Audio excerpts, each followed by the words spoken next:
guys, Crew Blonde Wave, I'm Eric. Rick. I'm Calvin. Aaron. And we are here with the finale to Obi-Wan Kenobi. Guys, last time on, we had so much. We had flashback. Yes, that's the first flashback. thing. The flashback was great. Hayden and Ewan having some fun and telling a story in a fight. It was fantastic. We also had the third sister with a siege of Jabim, Vader coming in and ripping that literally ship breaking apart. everything down. But Obi-Wan remembering who he is outplayed him. She's been left for dead. She's alive. But revenge is a great motivator for staying alive. It totally is, and now she knows something's on Tatooine. If only that little droid would have known about revenge. Yeah. Revenge? Oh yeah, I gotta go get our Lola. Yeah, this is our Lola. Jancy made it for us. But because of this, Luke's in danger. Damn you! Luke is in danger. No. We had a poll last time too. Rick, you had to leave early that day, and our poll was kind of talking about something you had spoken about, which is how do you feel about the way Hayden Christensen looked in the flashbacks? Okay. 16% of people said I would have liked more de-aging. Yeah. 83% said I was not bothered by the way he looked. He's a good-looking 50-year-old man. Oh my goodness. He's not 50. He's not. He's not young, but he looks great. He's not young, but he's definitely not 50. He's closer than I am. Sure, Eric is closer than you are. It's true. It's true. Brandon says, I definitely noticed it. I'm not sure that you're supposed to.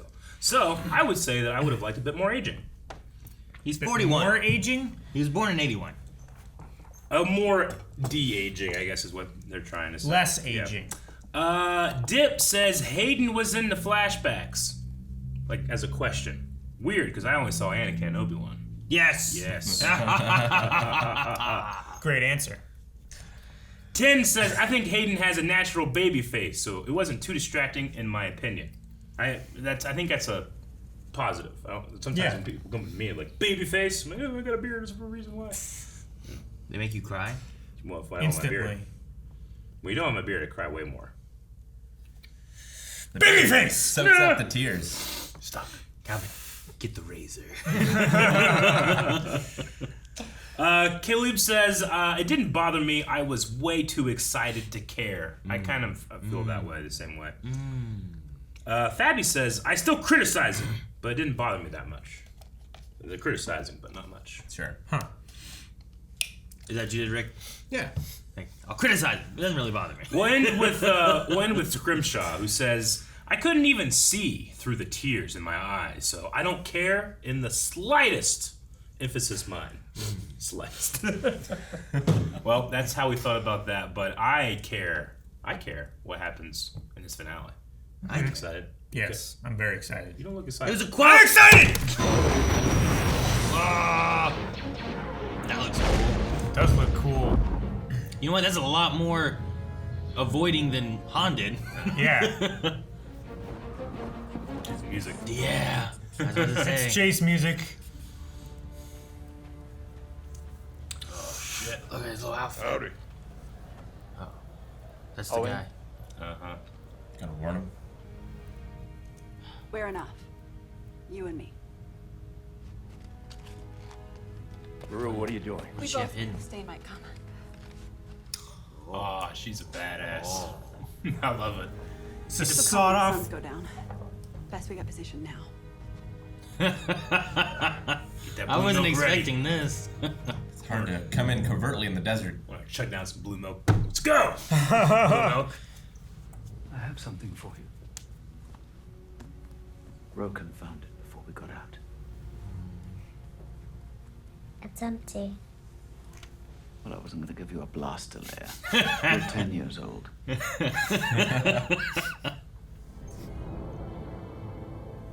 Follow Kenobi. At once, Lord Vader. It doesn't look so good there. Star Destroyer looks great. This is the giant mini. The lighting going straight down. I love it.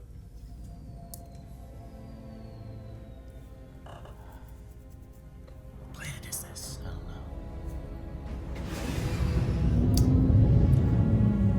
It's that shuttle from Fortnite. It's a Lambda class T4A shuttle, Aaron. I know. I'm just waiting for like, look, it's that guy from Fortnite. It's just like, that's the Rock or whatever, you know? Like, Sure. Aw. You did borrow. did she sneak She it gave in the him Lola. pocket? Yep. She's a little pickpocket. That's cute.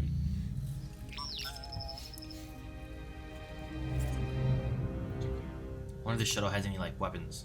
Is this the type of droid that just start flying the shuttle and start bah, bah, bah, bah, bah, you know? Chopper would do it. She's here.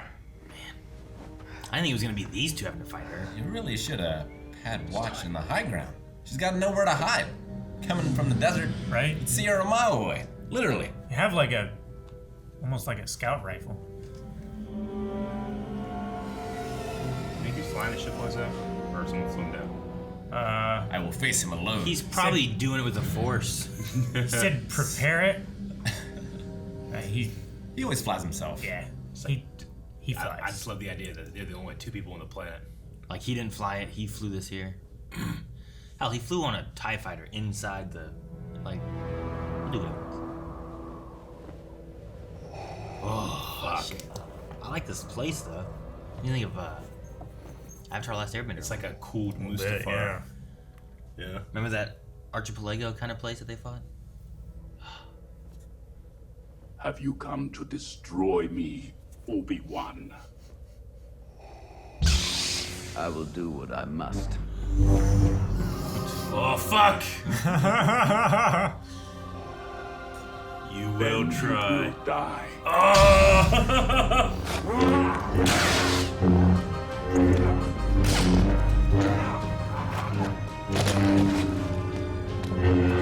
He looks so menacing walking there. Yeah.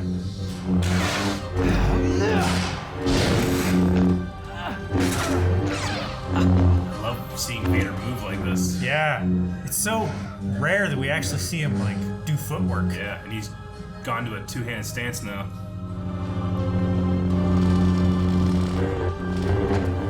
Ah, I don't want it to cut away. It's so good. Fuck. They must have realized it was Inquisitor, right? Well, she's been there before. Yeah. Yeah. she I just threatened- wonder if the other guy recognized her. I think she threatened the whole town. They understand.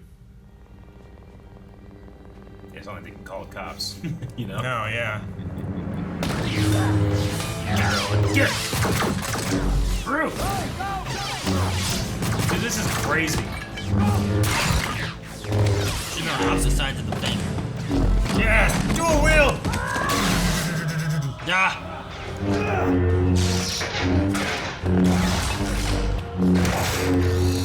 I love the destruction those things have.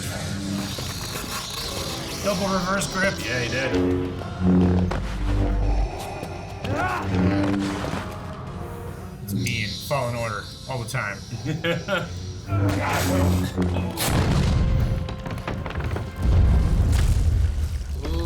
Your strength has returned. I love that vocalization. Fuck, man! Watch your ankles! Captain will be dead. And that is why you will always lose. This is Micah. Jesus. It's Micah. Uh-oh. He has the high ground. They're gonna bury him. Jesus, what are you doing? Obi-Wan? Find an underground tunnel. Jeez. Now we use Qui Gon under there. You really love the boy. Like he's your own. He is my own. Fuck yeah, Owen. What do you want? She has been stabbed. Yeah. Oh, I recognize the wound. That's good. Dang. Oh, Dang. It's good. It creates space. what a bump. I was just solving a puzzle here in Lego. I'm not kidding. I spent like 15 minutes here. There's like Tusken Raiders attack her. like that's what saves him. They replace a speeder belt. He gets on a speeder. Man, Obi-Wan and Anakin do not like just killing each other. You know what I mean? It's the reason why all this started, Aaron. There's always that element where they're just like, that's enough. Got a double tap.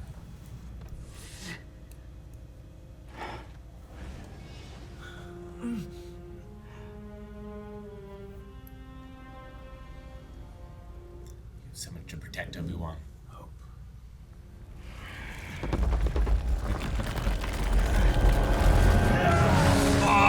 Jesus.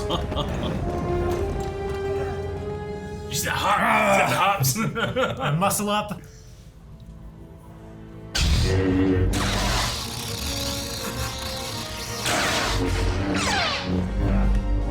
Oh, pass behind the back.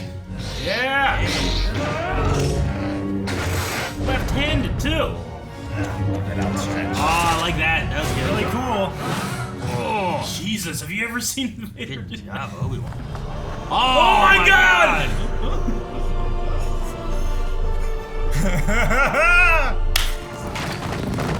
It's like a Switor move. You are the learner. Look at this. It's like a Switor move, but there's so much bigger rocks.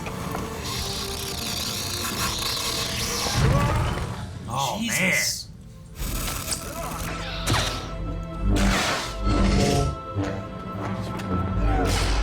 Oh, I think they have hands. Oh, fuck. Get his mask. Get his mask. Oh, man. Is that gonna be it? No wonder he throws shit at Darn Luke it. later on.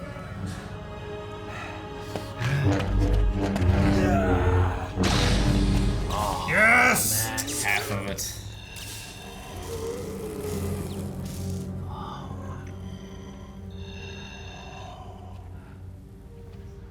Anakin's gone. I am what remains.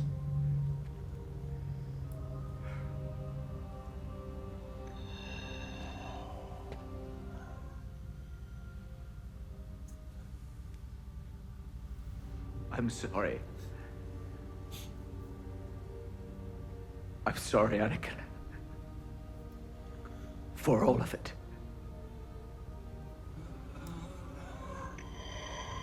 You didn't kill Anakin Skywalker.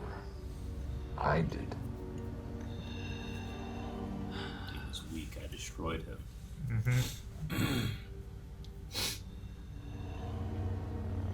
The same way, I will destroy you. Goodbye, Darth. You can't win, Darth. Damn. He's like a zombie in there.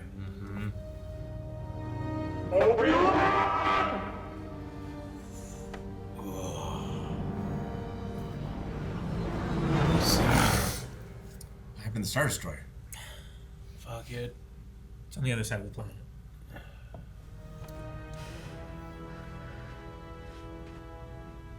Oh, man. Yeah, kill him, right? You can use him. Is that part of the plan? Yeah. Or is this just about revenge? It's all revenge. She's seeing what was done to her. Man. He's gone. I'll look in the dune sea. We'll search till we find him. Ben! Did she bring him back? Couldn't kill a youngling. I mean, she's done it. Has she done it before? She must have done it before, right? She said she's done terrible things.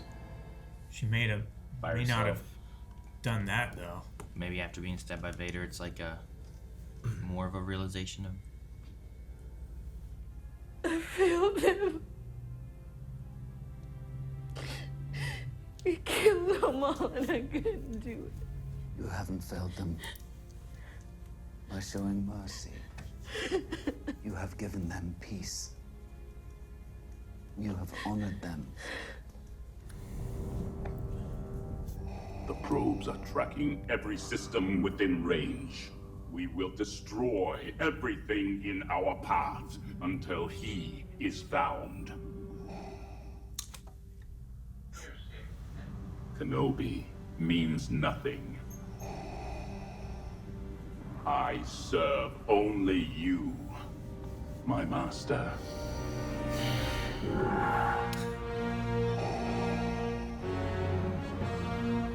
It's the first Imperial March. Fuck. Palpatine's such a dick. Overcome your past, and he hasn't put his castle on Mustafar. Yeah. And then Leia getting back to Bail. Mm-hmm. Should have kept his promise. Give her a gun. Yes. So she can shoot at the kidnappers next time. Satine's Lament is the name of her gun.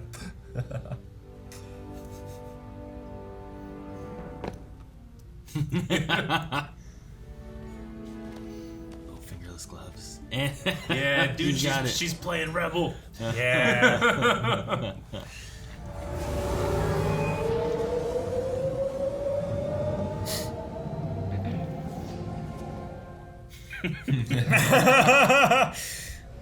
I love it. You said there were many ways to lead. Looks like I was right. So who is it today? More cousins? Not exactly. Is it an old friend?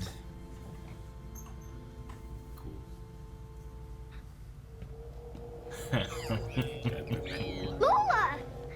She's more excited. Of course she is. Princess Leia Organa, you are wise, discerning, kind-hearted. These are qualities that came from your mother. But you're also passionate and fearless, forthright, and these are gifts from your father.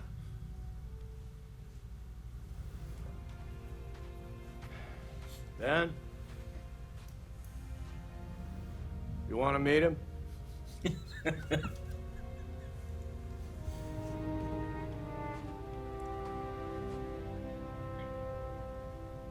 Hello there. It would have been a perfect time for a wipe. Oh man. It was like a middle ground hello there too. Yeah. It felt like between- not Ewan but not Halleck. There's only one thing left. I fucking.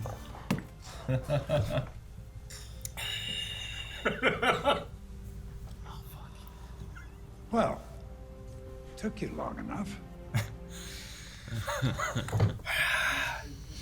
I was always here, Obi-Wan. You just were not ready to see.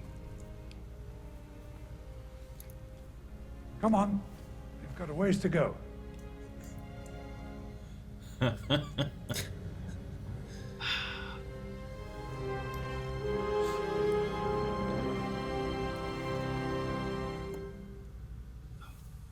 Let's watch Phantom Menace. Right now. I don't feel like I wrote down enough. I was just watching. I tried. I kept pushing it. I didn't get it wet either. Yeah. That's what I'm saying. Get them to lean back. In Harry Potter, in the books, there's this one segment where Hagrid's writing a letter to Harry, and he's really sad because his hippogriff's gonna be killed or whatever. And there's like splashes of tears like on it, like with the ink. Yeah. My notes are done the same. Oh man, I don't know what else to say. Yeah, no. I'm trying to think where to start.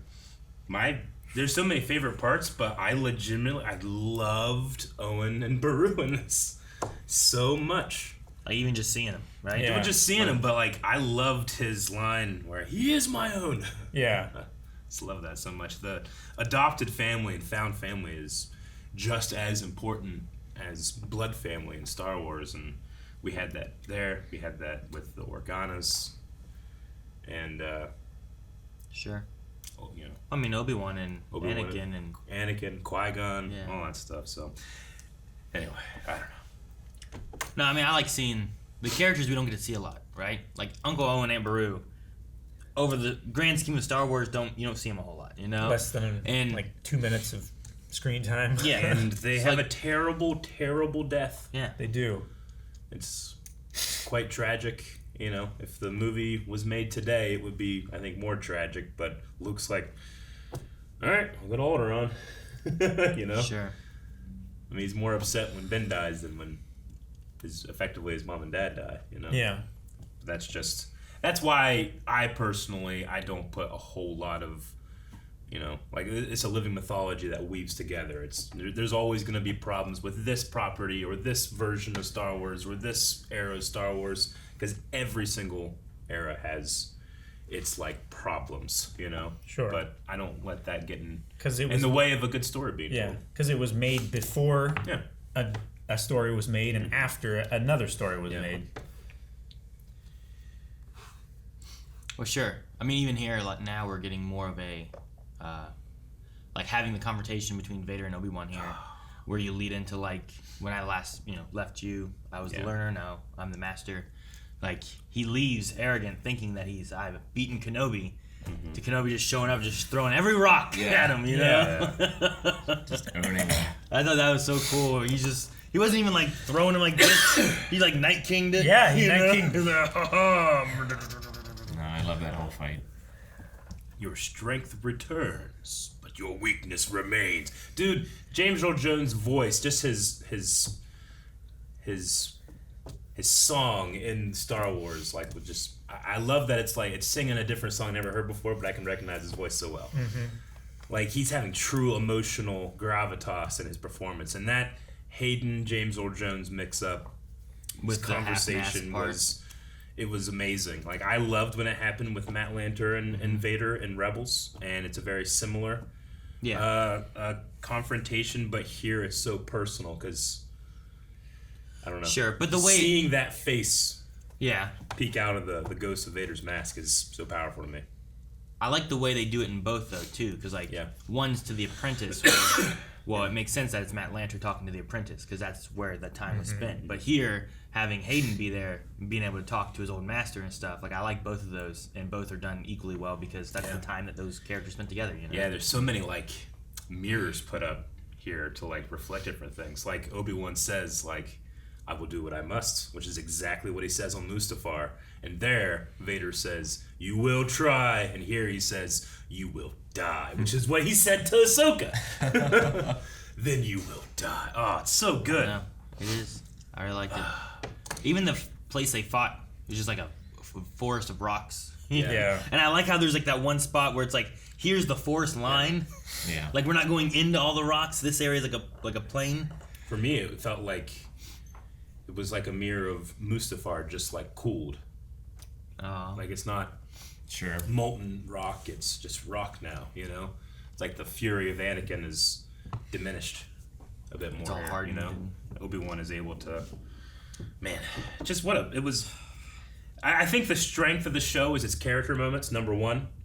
And I think everything else comes under that. You know, like, it's not the craziest lightsaber fight I've ever seen, but it's with so much emotion behind everything, you know, which is the strength of the original trilogy duels. Like, it's not the craziest lightsaber fight you ever seen, but it's the strength, the emotion behind it.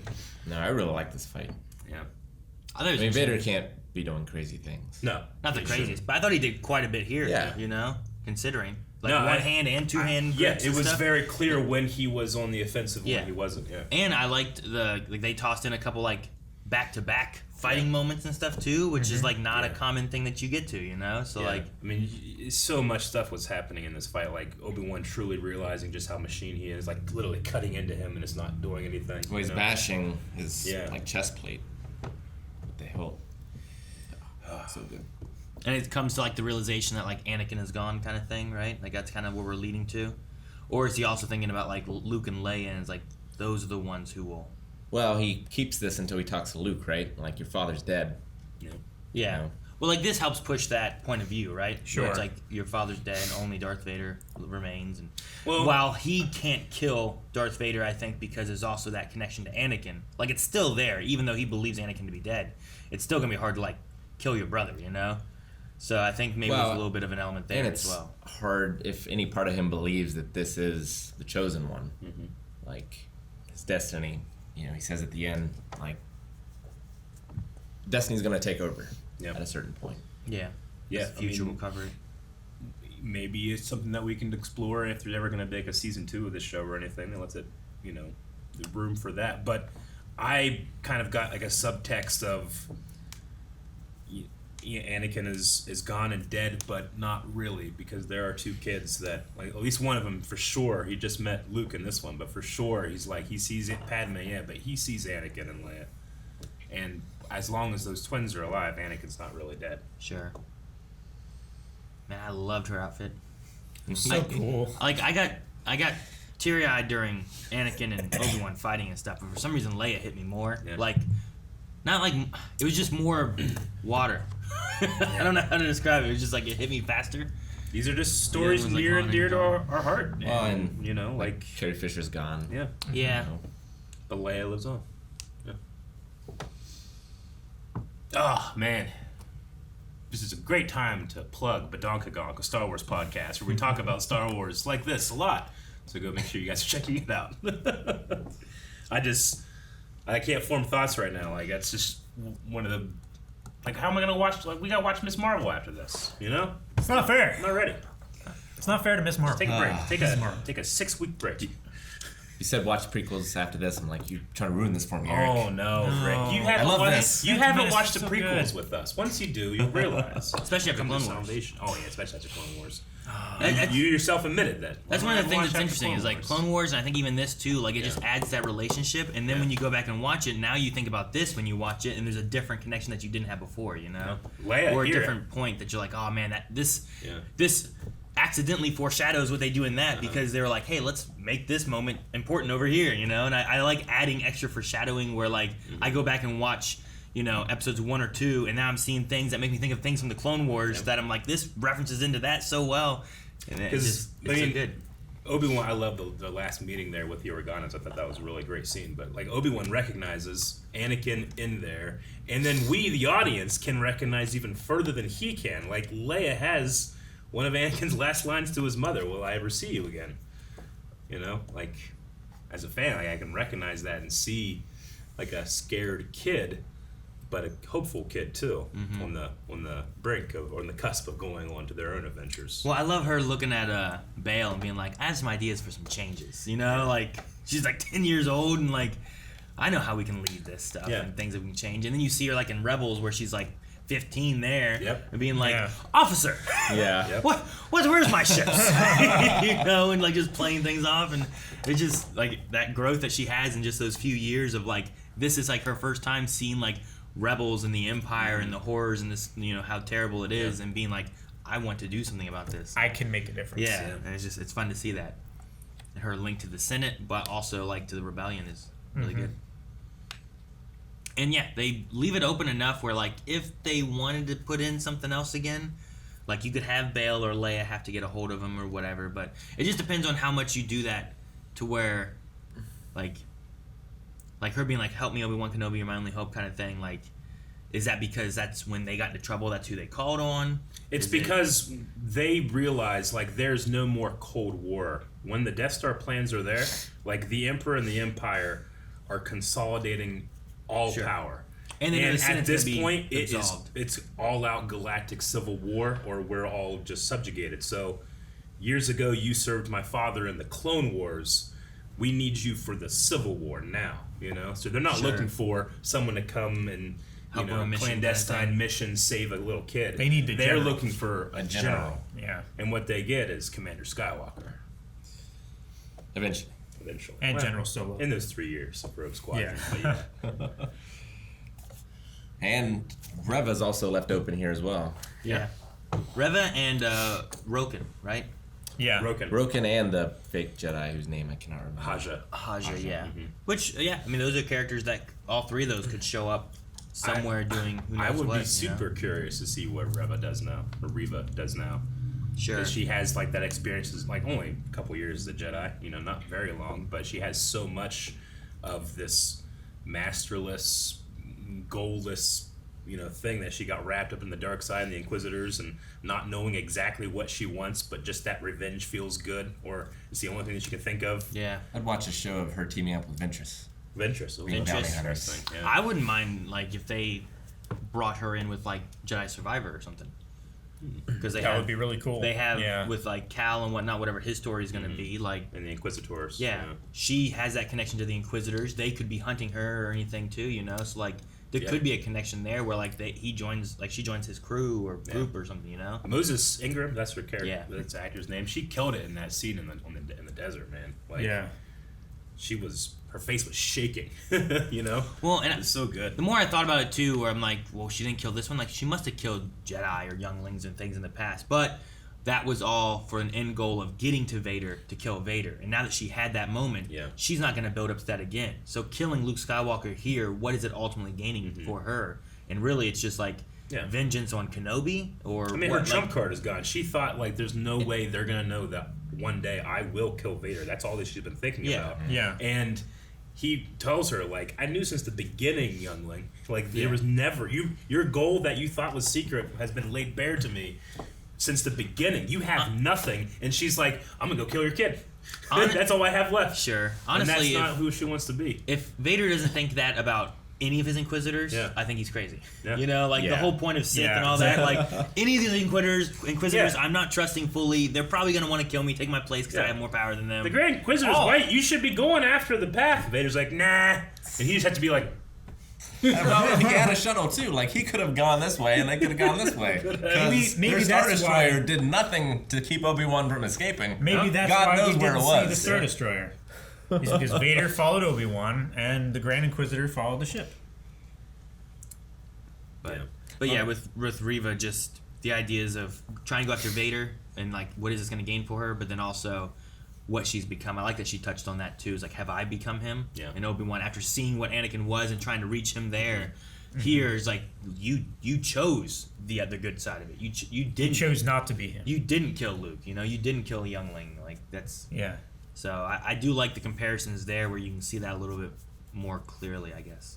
Props to Reva for selling her injury better than Kylo Ren. Yeah, 100%. I lay that at the feet of the choreographers of that fight in Episode 7.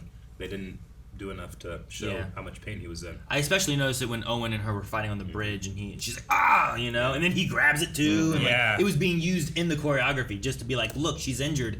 Maybe Episode 1, these two would have died right away to her, but right now, her being injured, kind of hobbling through. It's serendipitous for me because I've been playing Star Wars Lego on Twitch, and there's a special brick in the ceiling of their garage, and I had to go around the Lawrence homestead and find certain bricks to make a tower to get up to it. So when they're on that bridge, I was like, I was just on that bridge. Like, I'm jumping down looking for stuff, like right there. It's crazy. I have such an intimate knowledge of this garage. You like know their layout now. Yeah, I mean that's where the bath is that 3PO takes in Episode 4. It's in that building, and you can see that bridge. When Owen was walking there in the little under area, I felt like it looked just like Episode 4. It did, like a super steep staircases to go nowhere. Like the background and stuff. Like it just like he walked through there. And he's like, where's Luke? I just know that whole scene. Like I just love Beru. Like she just has guns stashed. Yeah, she's just pulling out that those blasters.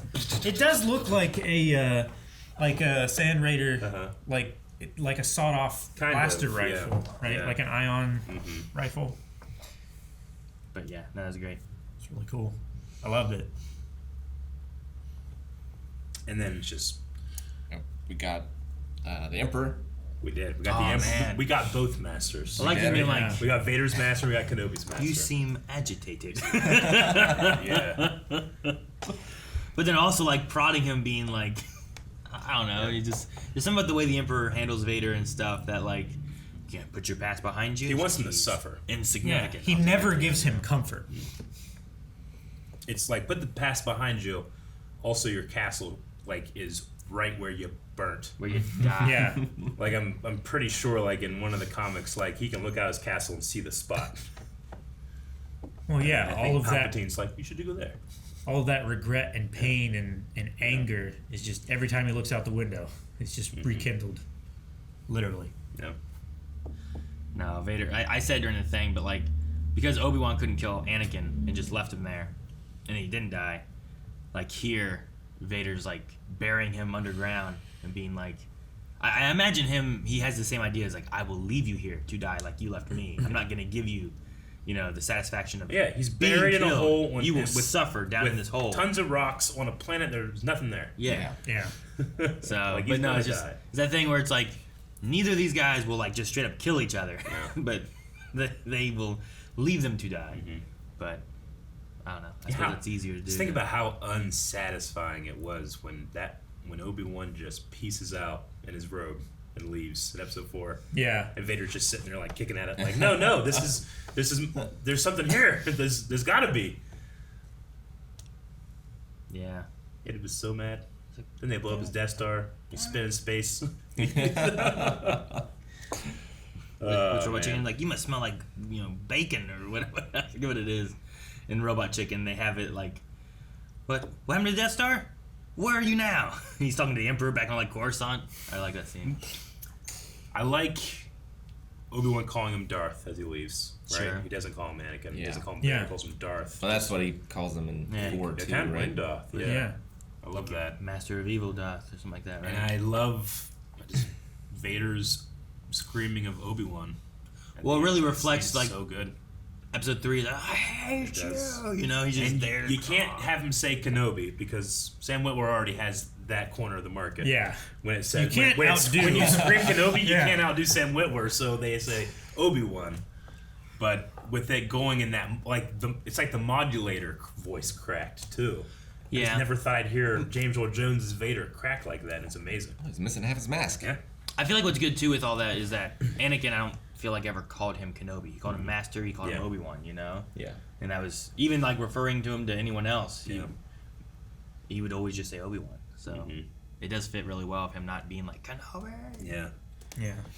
I rewatched the last one twice. I'm gonna be rewatching this one a lot. I really like this one.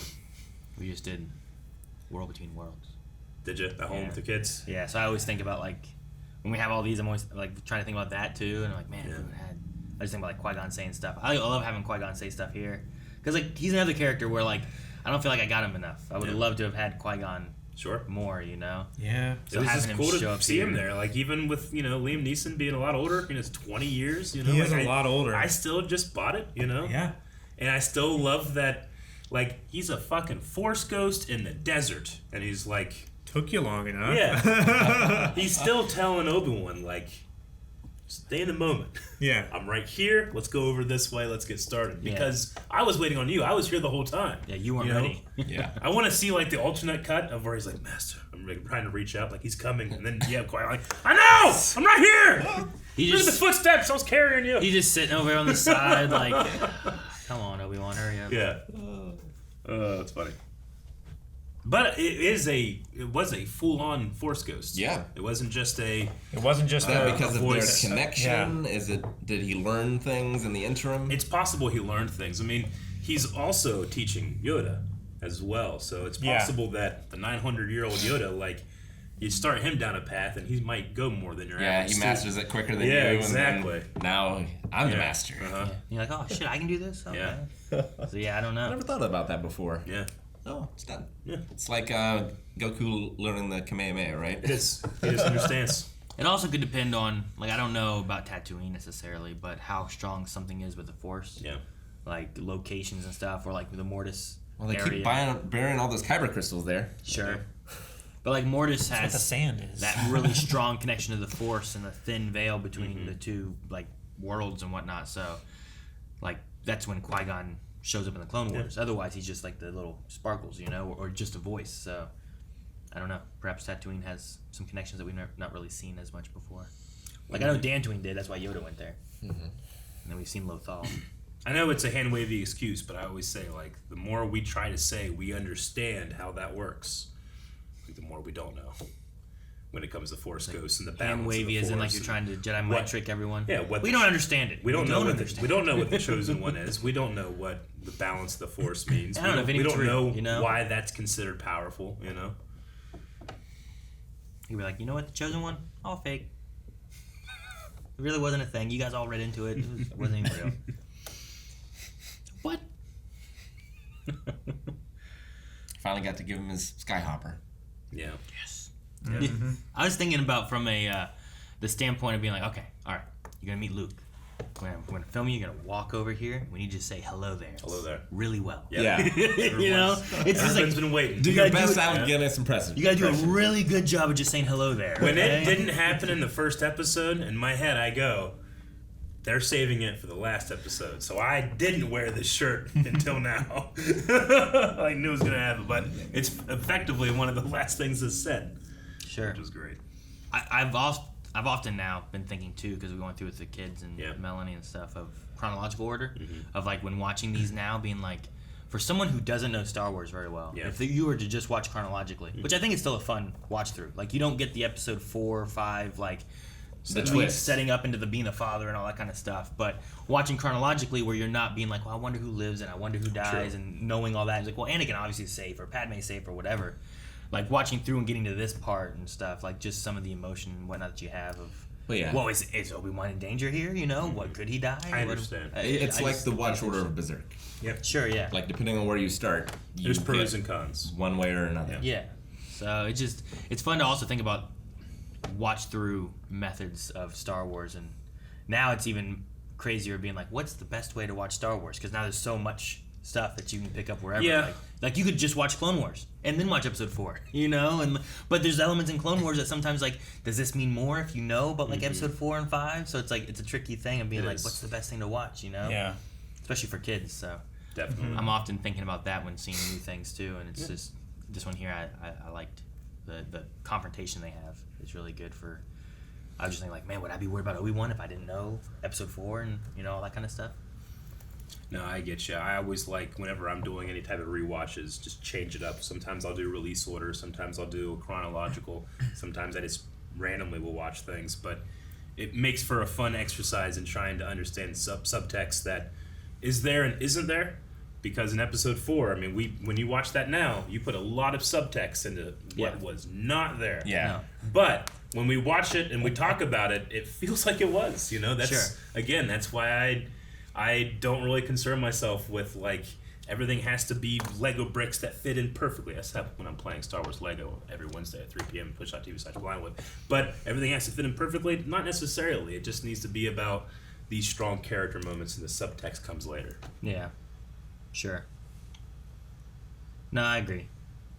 It's just one of the things where it's like they do some things so well, or they grab a character from like another movie or show or whatever and hold on to that, and somehow it just feels like that's what they were thinking when they first did it. Yeah. Sometimes you get to a point where you're like, how does this one connect? You know? Like I was wondering if we were going to get some kind of something for like the Leia, you know, my mom, she was sad, some of these kind of things too, which I don't know if we get too much of anywhere. But I mean, only in that you could read into Obi-Wan being able to remember his family as Leia possibly being able to remember hers. Yeah. Through some type of like Jedi intuition. For a second, like I thought like a gift he was gonna give Leia was somehow like using the Force to kind of like help with like his memories and her memories of like their mother. Be like, I'll help give you some memories of your mother in a way. I don't know if that's I don't think it's ever been a thing that we've seen, you know, in the same sense of like giving memory. And I mean, if she ever figures out who she is, there's tons of footage of her that she could watch. Yeah, sure. I'm sure and all of the video minutes for the Senate are still around somewhere. So I just thought, like, I wonder if that would be a neat way of using something with the Force to be like, here's the memories I have, and I want you to have some kind of memory of your mother, you know? And then that kind of feeds into, like, I remember, like, these little things, but it's kind of like Obi-Wan's memories filtered through Leia. I think that'd be kind of Vulcan mind meld. Kind of. Yeah. No, I can't wait to rewatch the whole series. I've been trying to, like, stay away from online reception as well, just because I don't like that coloring what I feel, you know. Sure. But every once in a while, something will trickle down to me where it's like people are really upset that, the Grand Inquisitor can just live through a stab gut, you know? And then you have, when I think about that, I think about, like, Padme was so sad she died. Sure. You don't think this guy could be so angry he lives? Darth Maul was cut in half. Yeah, Darth Maul was cut in half. And he lived. Yeah. Vader was burned alive and 3 of his limbs were cut off. Palpatine transferred his soul. Yeah, sure. Like he's a dick. There's tons of different weird defying death moments and stuff where I'm not like, no, R2 was blown up. He was, and they fixed him real quick. Yeah. Don't worry. I did see people being fix him like up right away. It would be the biggest twist in the world if they just like switched out the R2s. Like, we can't fix this one. Let's give him this one. No one knows. There are 2 of them. Yeah, you're right. Badokagong, check that out. I saw someone like there was a discussion about force powers, and there was someone being like, "Why don't they use force speed? Shouldn't they be using force speed more? They only use it episode 1." Yeah. And it's like, I don't know. I think it takes a lot out of you. I think it's like it's not something you can just rely on all the time and just run away. Probably. Yeah. And for peacekeepers, like running away sometimes is nice, but other times like you might not have that. Running towards danger, a few times that would have been helpful. Did you, Aaron? We didn't talk about this, but there was a part we read Brotherhood, Star Wars book on Badokagong. There was a part that felt like Obi-Wan was using force speed in that. Yeah, a little bit. Yeah. Like as I was reading, I was like, wait. Are they really? Is he doing force speed? Because everyone else says that it looks like he. It looks like he goes he leaves supernaturally fast. Yeah. So I assume they were. So yeah, I think so. Yeah. That's around the time I think too. Like they're kind of talking about like his exhaustion and stuff too and whatnot. So it could be. It's hard to figure out sometimes. Dude, it is so fun to use when you have force speed level 3 in Jedi Outcasts, and you have a room of like 200 stormtroopers, and you have your lightsaber. You hit force speed, and everyone's moving really slow, and you just go over. And then they all just fall down in a pile of limbs if you have the cheat on. The cheat, yeah. Limbs. Imagine the Flash with a lightsaber would be ridiculous. All right. Q&As? We'll get into some Q&As. I have a lot of thoughts, but I won't be able to get them all out. Once again, stick around for Badokagong. Stick around. Stick around. Julian Garcia, we're going to start with the Q&A, says, gotta say, that was a really good finale. What was your guys' favorite or favorites moments in the series? So one, or if you have more than one, he's allowing it. For me, it's the end of the Kenobi and Vader fight where he has to accept that Anakin is Vader now. Truly heartbreaking stuff. Do you guys have a favorite moment from the series? Can I pick the whole fight? You can? The whole fight. The whole finale fight thing here. I really like the flashback moment and how it tied in with last week's episode a lot. Yeah. But my favorite as far as like adding to Star Wars was the path.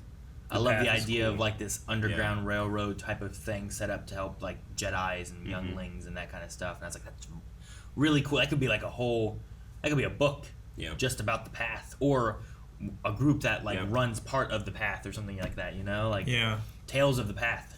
Like it's an anthology and it's like different places and things that they did trying to like save these Jedi. You could have like a bunch of like short stories in a book, Definitely. That could be cool too. It'd be really cool. You got one, Calvin? All of Leia. Yeah. Leia was so good in this. Like when she breaks out of her bindings and tears her chair apart so that she can hit Obi-Wan when he gets in the door the first time they meet. Like you're recasting this beloved character. You're going with a young child. Yeah. So much could go wrong, as we saw with Episode 1 Anakin Skywalker. But this time they nailed it. I think my favorite moment. That one's not fair. We never met Anakin Skywalker until Episode 1. I was gonna roll over there because I agree, Leia. I think my favorite, and it's not even in this way. Like having Hayden Christensen come back as Anakin is like a cheat because it's so cool to see him again. But specifically when it comes to how it informed Reva's character. Like, Reva was a character that I'm like, okay, we'll see where it goes, but I actually really liked where it ended up.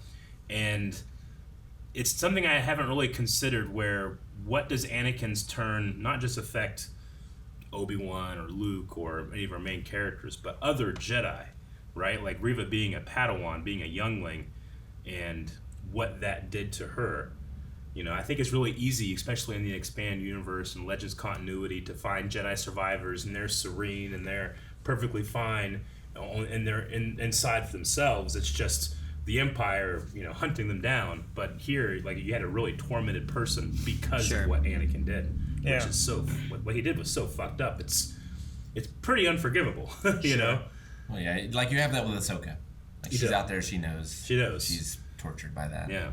But like Reva is tortured and actively trying to do something about it, whereas everyone else is like, I'm not gonna do anything about it. I mean, I do like the differences between seeing like Reva and how it affected her, and what she did, and then like also seeing like Kanan, who was also like a young Jedi, or even like Cal, who was also back then. Like it's interesting to see the different perspectives of like what they do and what they're like. It's either about hiding or revenge in this case, but also at the same time hiding to seek out your revenge. Yeah, but a lot of the other survivors that we've seen are out on missions and clones turn on them. Yes, like like Kanan, but Reva is at the seat of Jedi power, where she should be the most safe. Yeah. And it's the chosen one, Anakin Skywalker, that all the kids, Master Skywalker is you. They, whenever Hayden Christensen walks in, like, they must be thinking, oh my God, we're saved. We're saved. He's here, and then he kills you and your the greatest hero in the galaxy. And she had to hide among the bodies. It's like Santa Claus. Yeah, like I think that if anything, the series understates how fucked up that would make you as a young person. So. Sure. And the survivor's guilt, because it's implied she is the only survivor. It is, and that's what at the end, like she says, like class, he killed them, and I couldn't do it. Like she's talking about trying to avenge her friends, her youngling friends. Yeah. All right, Lars Family Barbecue says, and we won't read into the name.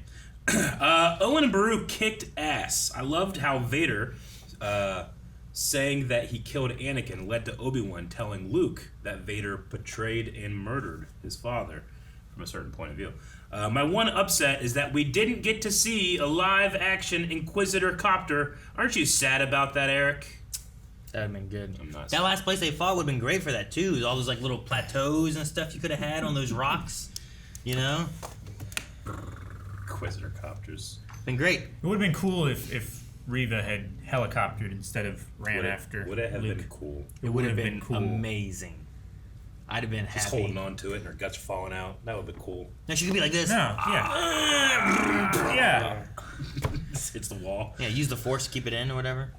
No, the only time it would have been acceptable was whenever the Grand Inquisitor came in to give that that big shock, like I'm alive, So either if he came in with it, or if he left with it. So you wanted him to just like It's the only time it would have been acceptable. The whole time I would have cheered. He should have came in with it and then dropped it like it was a mic. Exactly. And then put on another one and went.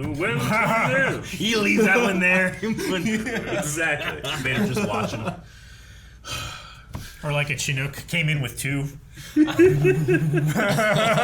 every time we see him after he comes back, he's there in this Star Destroyer and stuff. It's like, Master, he's just floating above him. Flies to the bathroom. Clips the doors on the way through. Did that one from HasLab or whatever they were making, did it spin? No, it does not. Damn. I would get it if it did. It's not a good enough copy to HasLab. I think it's just... Does it shoot out the little, spike wheels? I don't think so. Maybe that's special. Doesn't do that. Maybe that's special for that guys. Yeah. No, I mean there are people that are making them custom ones, but for it to truly spin fast, it's got to be powerful. It's got to be just like a safety hazard for Hasbro. I would make it. Damn the consequences. Damn the consequences. My only downside for the lightsaber fight is I don't love the way they look. Make it spin, you I love the glow, but I can just see the tube, The tube? Of what? Of this? The lightsabers? Yeah. I mean, they're doing the effect over the tube. Yeah, I don't think you can see the tube. I think You're you can see where the tube definitely would be Yeah. if the effect weren't there. Yeah. But I don't think you can see the tube itself. nylon or Lexar or whatever they're using as the actual... No, they're 100% putting the effect on it. It might just be the shape of it. It's just... I think it's just the lighting in general. They're wider than what they used to be from the start. Yeah. Because carbon fiber was so small. Yeah. These have to be wider. Yeah. And for fighting, they have to be thick enough for that. But then they also have to be bright enough for letting the light through. So And then... it's probably just it starts thicker, so it looks a little thicker than what it used to be. Well, there's also... I talked a little bit about this on Badagagonk last time, but, we just have, through watching movies forever, we just trained ourselves to, expect a certain look, not necessarily a real look. When you have real lighting on this set, it just gives a completely different feel, at least in my opinion, than the prequels or even the original trilogy does. And it's the same way, when they were doing The Hobbit, they filmed it in 60 frames a second, and they put it out in theaters that way, and everybody was like, it looks so fake. Mm-hmm. But it actually looks so real that your mind just doesn't think it looks as good. It doesn't look like a movie, you don't have which that, is the problem. You don't have that movie 24 frames a second magic. If that was the first movie you ever saw. Yeah, exactly. So I personally feel like it's the same way with lightsabers. Because we have so much control with their lighting and the way that they should look, a bright, giant, white, hot blade should blow everything out, It's when it comes through a camera lens. So I just think that it's just kind of growing pains. As the technology gets better, it looks better, but us, having watched these movies for years, kind of rebel against it a bit. Sure. That's my theory. The saber's going to slowly change since episode 4 on. I mean, think about how much different they look in Rebels. Oh yeah, Rebels versus. They're like Wars. a rapier point. Well, in Rebels, when they find like the backpack ones. Yep. Yeah, in Rebels it's very thin. Yeah. Mm-hmm. But you also don't because it's animation. You don't even think that hey, it's an interactive light, which does not happen very much. The sequels, I thought, like, at the very least they got that right in terms of it still kind of looks what you thought it looked like, but they are using interactive blades. Adam says, how do you guys feel about the idea of a possible season 2 of this show? I would love to see what kind of training Qui Gon gives Obi-Wan to show how to become one with the Force, and would it be interesting in seeing where Reva is headed now? I mean, I'm always game for more, especially from Ewan McGregor, because, I mean, we all feel it, but I feel like it's understated just how good he is in this show. Every little moment he has by himself, I feel like he's acting his heart out. I wouldn't want Vader in it, is what I would say. Sure. Yeah, I think you could do a story where it's about Obi-Wan Kenobi, but you don't have to involve Vader in it, whatever that case. If you want to have, Liam Neeson as, like, part of the cast for every episode, I'll do it. I just want to see Leia in debate class. Yeah, that a season. That would be great. To see her grow up. Like Leia, like, just destroys her school bully. Yeah, that'd be great. Yeah. Oh yeah. I mean, I don't think it's like as imperative as it was for me to watch this season. Like I got everything I pretty much wanted and more out of an Obi-Wan story with this. That I would want them to take, like, maybe chances for another season if they were going to do that. Make it a musical. You know that man can sing, Moulin Rouge. Mm-hmm. I try to think of the. But can he sing as Alec Guinness? I try to think of the "I Can Do This All Day" version of "Hello There." I can do this all day. Ray says, do you guys believe that Reva's path will cause her to walk the path of a Jedi again, or steer more towards the middle of the Force? I don't know that she becomes a Jedi. Yeah, but it's possible, I suppose. Mm-hmm. I'd say, like, leaving her saber behind and going out there, like, she may just not do anything for Rebellion or Empire, either one. She joins the path. Maybe she does. Sure. Maybe she finds Roken and tries to help him. I don't imagine she has, like, a happily ever after. Sure. Like, once you start down that dark path, forever it will dominate your destiny. Like, I don't think that, like, I truly don't believe there's necessarily a thing as the middle of the Force. I think it's one way or the other, regardless of your intention. For us on this mortal plane, I should say. I don't know. I'd be interested to see more of her story, though. I just think it's going to be... I don't think the tragedy stops. Sure. I wouldn't mind seeing Roken, though, like, in the Andor series or something. Oh, yeah. You know? Like, sure. In a time frame where things are kind of falling and he's, leading people and... Sure. Like, I don't know where he goes necessarily. He's kind of in a resistance-y standpoint, he is. I mean, specifically for helping him with his wife and everything, right? He's specifically trying to help Force sensitives in the galaxy, and they probably want to stay away from conflict. Sure. But I get you. But I mean, it doesn't mean that they can't have it where they need to be smuggled or they need, whatever the case may be, and you have their paths crossed and stuff. And maybe eventually he joins the rebellion and tries to help out. Yeah. I mean, especially when it gets to just war, Mm-hmm. Yeah. It's like, wow. Open war. Dip says, what a finale. Absolutely loved it. The fight between Vader and Obi-Wan was amazing. Reva's ending was unexpected, but I loved it. Question, if you could have a lightsaber fight on any planet in Star Wars, which planet would you choose? Any planet, huh? Ooh. We've never seen like a low gravity Star Wars planet, have we? Not a planet. We definitely had low gravity fights on ships, but not necessarily a planet, no. I would like to see an underwater lightsaber fight, like on Mon Cal. That'll be really difficult. We kind of saw.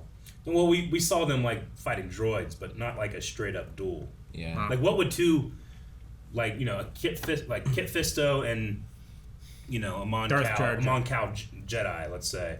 What would their duel look like underwater?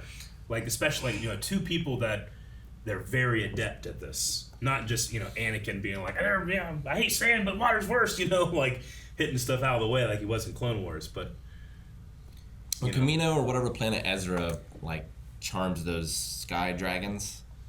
Have that and have a joust. Where you're going back and forth on this flying thing. Okay. I do that. Sky dragons. Whatever they were. I can't remember. Manta rays or something. Mm-hmm. Oh, with the breeding Yeah. noise and stuff. I don't know. I would just someplace nice weather, beautiful, and when we're done fighting, we can just chill.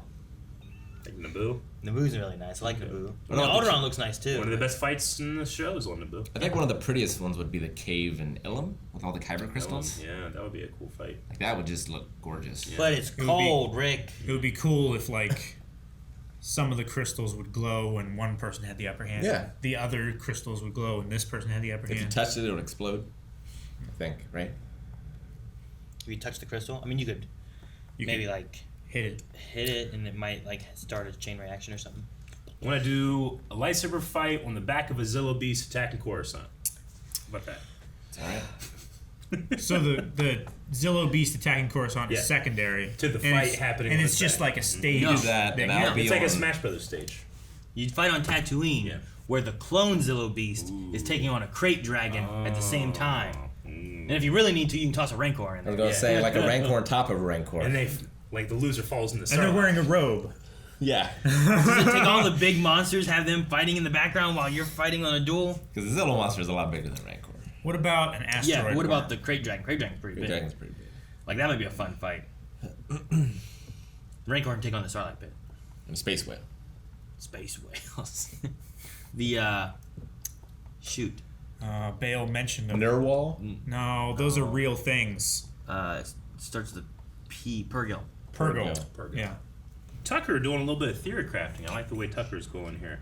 Tucker Cavender says, I kind of wonder if in 17 years' time, Reva is the female Tusken that helped train Boba Fett.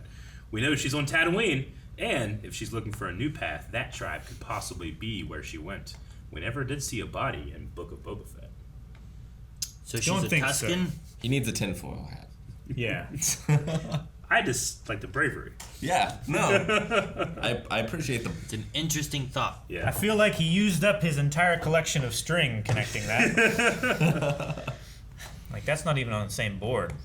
That's in another room. I think it's more likely that she's somehow Forlom or that's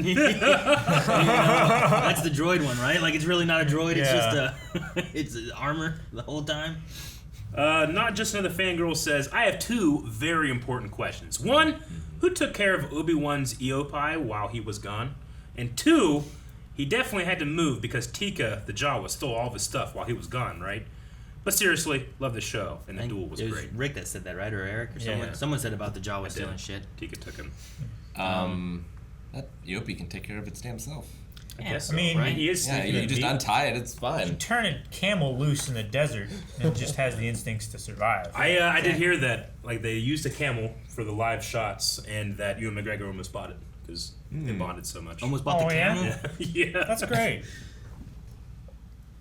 It's a little easier to keep a horse than a camel. Yeah, it reminded me of I don't know about that. Viggo Mortensen, kept his Yeah. horse, and he also the lady that doubled for Arwen, who was this crazy horse master that they brought this special horse to be this elven horse or whatever. He bought her that as well. That's nice. He bought her the horse? Yeah, he bought the stunt lady the horse because they bonded so much too. It was not cheap. No. I don't imagine. Yeah, stunt horses are. Get a good horse, and they're expensive. And you get a good horse that's extremely well trained. It's way more expensive. It's expensive. A show It horse is. or a race horse. Anything. Crazy expensive.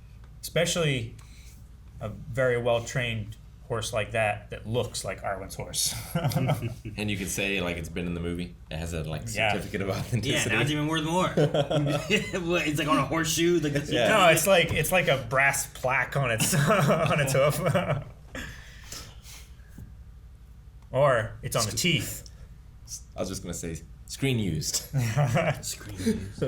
I'm trying to go through all of these guys. There's a lot this week, so forgive me. If Anyone asking what happened to that Star Destroyer? No. Damn it. No Alexander, one but you. I would say just on the other side of the planet, right? Yeah. I mean, yeah, if we wanted to, we could just say, like, space is huge. You're going to miss a little ship. Even though in Rebels, it only takes 3 Star Destroyers to blockade an entire planet. Well, they're blockading the hyperspace lanes and stuff too. I know. Alexander Kramer says, how many lightsabers have now been presumably buried in the sands of Tatooine? Well, some of them were unburied. So you mean like currently or ever have been buried? Let's just say ever have been that we know of. So we know Anakin and Obi-Wan's, we know Reva's, and we know Luke and Leia's will eventually be as well, right? Yeah. It's been implied before that Maul's is. I would say Maul's is as well. The second one makes sense. Who's your other two? Or are you just like... I'm counting as him being buried and unburied and buried again. Oh, okay. I thought you were going to say like stories that haven't been told yet. No. Yeah, there's just extra ones around there, you know. He left 2 to cover himself, in case. So Obi-Wan buried 2, and then he dug them up. So those count, right? And Darth Maul. And then, yeah, the 2 that Rey did. Do you think? And then... No. And Reva. Though she might not have buried it, but she might have buried it. She probably just left it there. That's dangerous. I mean, maybe not right there. There's a little boy there. You can Maybe find that Obi-Wan took it and like forced through it. Like. Do we know what happens to Vader's saber? To Vader's saber? Yeah. After he dies. Probably gets blown up behind that blown up. Makes sense. Yeah, it just falls, right? Yeah, I mean, well, Luke like chops when his his hand off. hand and gets cut off, does it go down the? I think it goes down the cooling shaft. Luke right? throws his away, but we also see him have it later, Yeah. so he had to have called it back. I don't know. He could have kept Vader's saber. It's also implied, you know, in a couple of different things. Specifically, that Obi-Wan figure that we have back there, which is like the Desert Wanderer Obi-Wan, it looks a lot more like Alec Guinness. He actually has Qui-Gon's lightsaber, like, as an accessory. It's possible that he kept Qui-Gon's saber all these years. Who knows? Would it not have been returned to the Jedi Temple? No. On Coruscant? I'm sure they lose tons of lightsabers. Who runs the Jedi Temple? The Council. Who's on the Council? Obi-Wan. Not yet, though. My first act on council. I get to keep this. All opposed?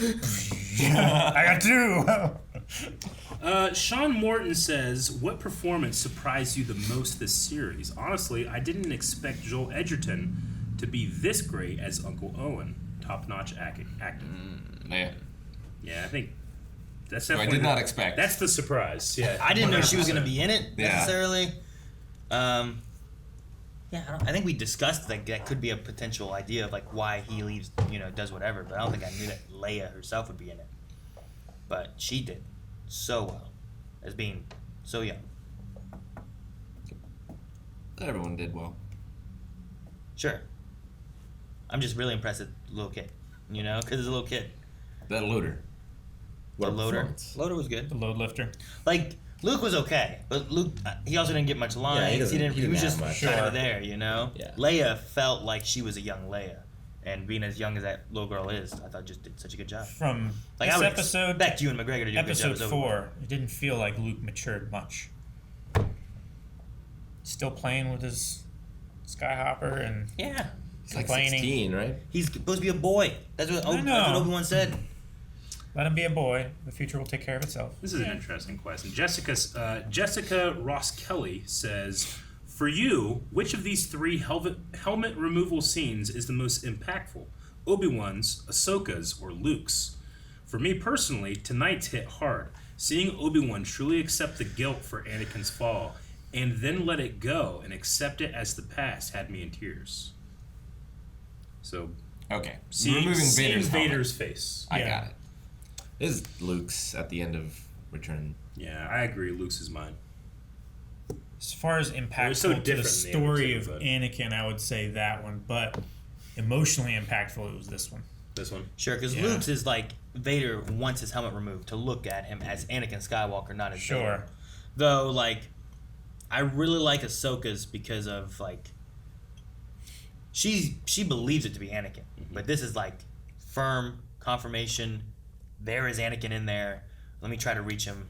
You know, Yeah. I really like that moment there. In the back of his mind, he could still say there's a possibility that it's not him. Yeah.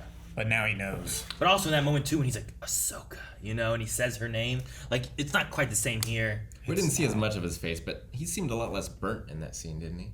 In that one? Yeah. Well, you only really get, like, this. A tiny bit. You know? Yeah. And it's just, like, white flesh and an eyeball. Yeah. I think they were a little more concerned with trying to make you recognize Clone Wars Anakin there than what we see here. And it's a kid's show. And it's a kid, Yeah, sure. But yeah, maybe Ahsoka for me. I mean, I like the Vader one with Luke because it's Vader choosing to be They're all Anakin, so you know, different, but- so it's unfair to compare, right? Sure. Like, Yeah. one is a return to Anakin. One is the evil Vader who killed Anakin, you know, mocking Obi-Wan. And the other is, like, the Ahsoka one is interesting because, like, I don't know. I just like her, like, I won't leave you, not this time. Sure. Like she's resigned to her fate. Obi-Wan has something else he needs to go do, and Luke has got his father back, but only briefly. Yeah. He's not like he's there for the Padawan. You know, he's there for all the other stuff that's going on as well. And the Inquisitor is calling for help and stuff, but just like that extra layer of seeing Ahsoka, I guess, and talking to her, but also like, you have to die. You know, like it just, you're here. This is what I have to do because you're on the wrong side. Mm-hmm. Kaizo says, hello there. Eric, going back to what you said about the magic of John Williams' themes and using them at perfect moments, how do you guys feel about the use in this episode? We did get Imperial March. Force theme and Imperial March. Yeah. But Yep. no, I thought they were both great. I thought they were good.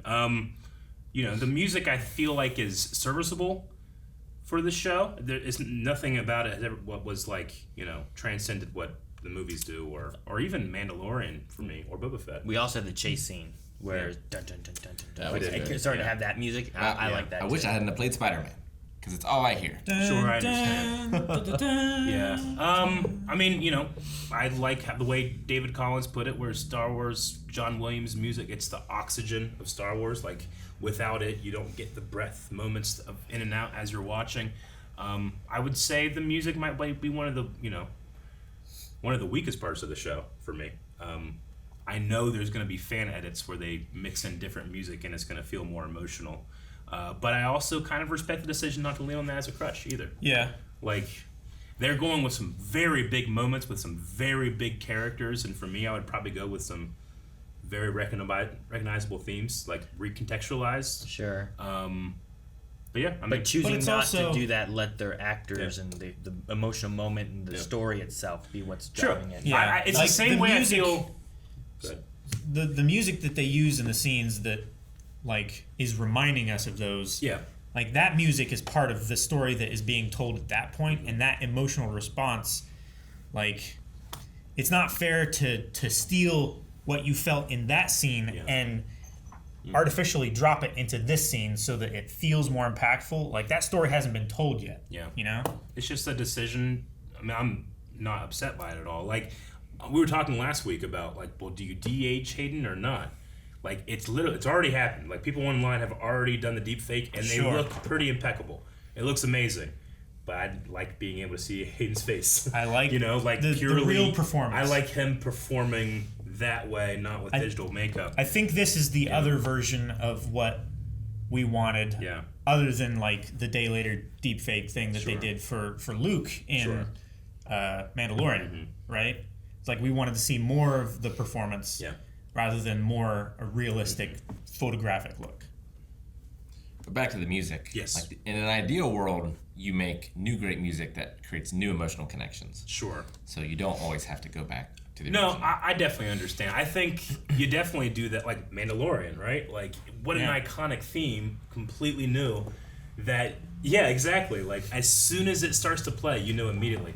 John Williams did the same thing with Rey in The Force Awakens. What a crazy, brand new Star Wars theme.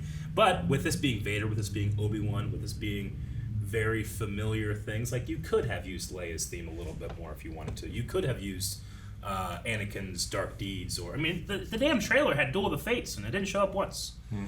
You know? Like, And it was. remember it was, I said it was it's different, cheating. You know. Duel of the Fates is cheating. But It was a they different didn't- duel. Yeah. I liked it. Yeah. Like I like taking those and like hitting those same beats, but having them be different. It's like in the Chippendale Rescue Rangers movie, they have like an orchestrated like Chippendale sound where it's still like, it's like dun dun dun dun dun. Like you still have those kind of things, but it just sounds different. It's a little bit more grand. Like you could kind of take some of those things and just alter it a little bit, but still have that feeling there with it still being like kind of new. I wouldn't mind. Like I loved the way they did Duel of the Fates, where it's like it is Duel of the Fates, but it's a little bit different. For the trailer, make it fit whatever the moment is. Or like Rogue One. Rogue One, when Vader shows up, like the way they took the music, but they changed it enough to give it a different feeling, but it's still there of the Imperial March, Like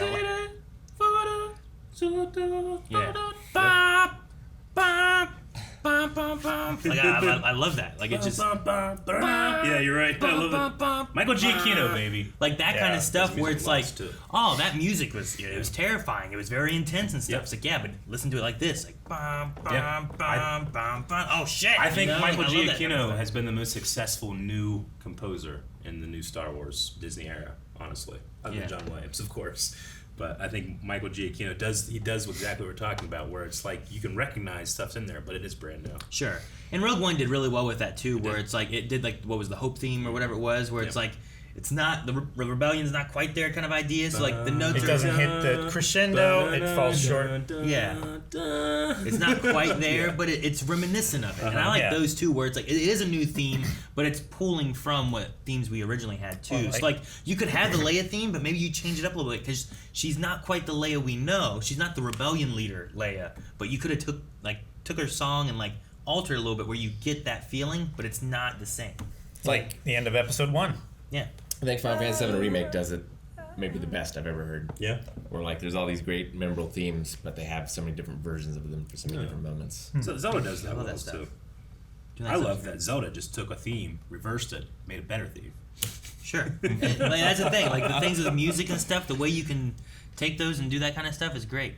Jordan Evans says, I was 8 when Revenge of the Sith came to theaters, and now 17 years later I'm reliving this amazing Master versus Apprentice battle. I got shivers down my spine after seeing Obi-Wan's Force throwing rocks at Vader. At least it wasn't sand. The only thing that would have made it more intimidating is if Obi-Wan just started flying. I love the only thing we see him of after this point is him like flicking the switch and him like mind tricking the stormtrooper. Yeah. Right? So like he goes from this. No. Well, and it makes sense too why he was like, when we last met, you were the master, Like, well, yeah, look what he did. Yeah. Fucking. So, it was definitely a very, very cool moment. It's like, throw rocks at me here, bitch. You just sense the rage in Anakin or Vader again. It's like, how far I've come, and I still can't beat him. It was like all of a sudden he was in Dragon Ball Z. Yeah. Like, no wonder he throws shit at Luke in Episode 5, He's like, fucking over. This works! All right. That's the last one. A poll? Yeah, we need a poll. Do you want a season 2 of Obi-Wan Kenobi? There's a lot of story threads that we could pick up. There's brand new things that new characters haven't been addressed that you could go for.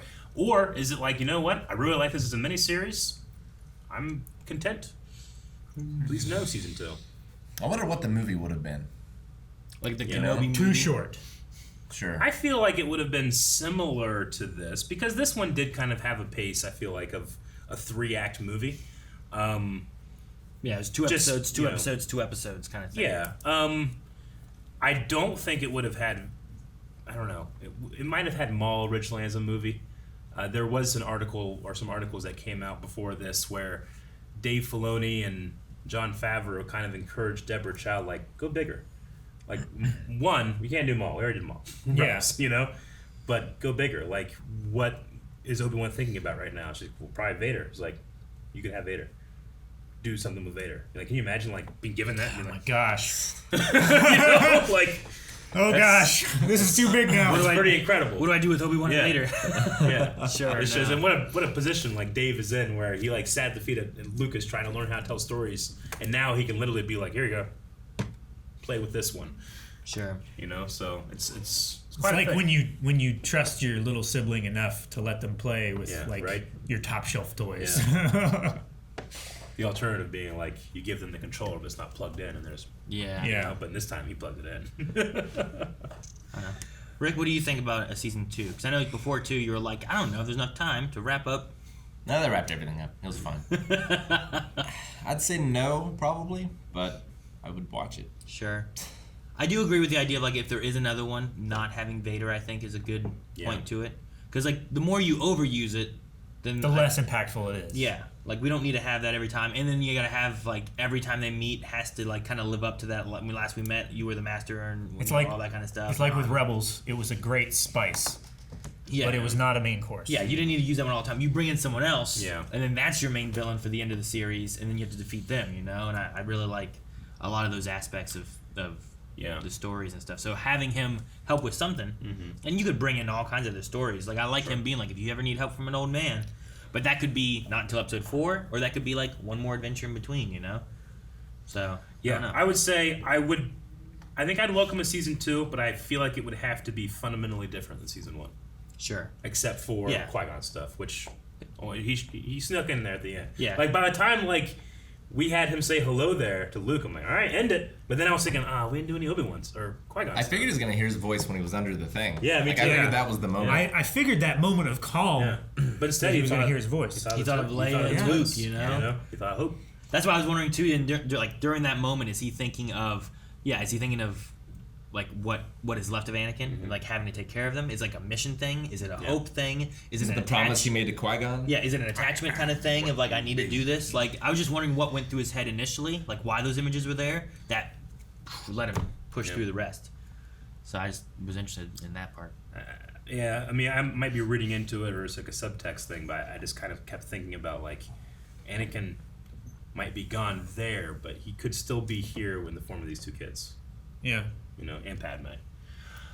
So yeah, that's what we think. We want to hear what you guys have to think at patreon.com/blindwave. It's a place that a lot of people go over and they support us, and we're able to do what we do. So we want to thank everybody there. We want to thank you for watching Kenobi, and we want to implore you to subscribe, because after this we have Andor. We're going to be checking out some Cassian Andor when it comes on Disney Plus, Ahsoka, and a bunch of other The series. Donkagong podcast. And you can go back, and if you're curious about stuff like Clone Wars or Rebels, and you've never delved into it, we went through it with Calvin and Rick for the very first time, the entire run of Clone Wars and Rebels, and it'd be a great way to jump into some larger Star Wars stories that you might enjoy. So go check those out.